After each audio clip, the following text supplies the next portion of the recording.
محمد مكي اشهر تاجر فراخ مشويه. صلاه على النبي. التتبيله ديت يا صاحبي؟ التتبيله ديت شطه وقرفه وبصل. شطه وقرفه وبصل. ورق لورا. حبهاء. توابل 7 بهارات. ما فيش طماطم في السكه. لا تحمر الحاجه تحمضها. يعني قلنا هنا بصل، ورق لورا، حبهاء، قرفه، 7 بهارات. وايه تاني؟ وشطه حمرا حسب الرغبه. طلع كده يا باشا. يلا صلي على النبي. هات الزيت هنا كده عشان السواد. لا تعال انت نشر السواد اللي في الجنب ده. الصلاة على النبي. الصلاة على النبي. الصلاة على النبي.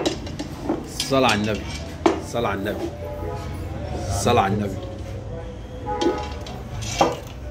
الصلاة على النبي. فهمنا مش عايز اجيبك جنب الحوض ده عشان الحته دي واخد بالك. الصلاة على النبي. الصلاة على النبي. الصلاة على النبي يا حوده. اظن الفراخ دي بقى بتقعد قد ايه في التتبيله دي؟ بتقعد ساعه.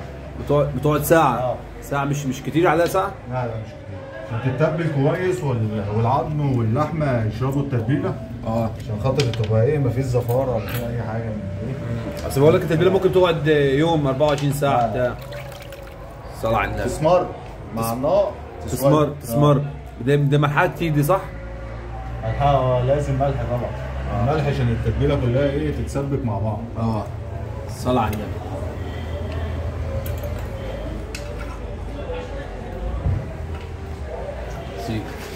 يلا بينا. تعال. صلاة على النبي.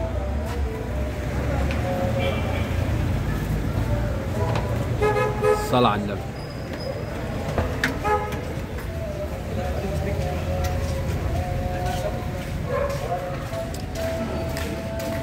اصل يا باشا.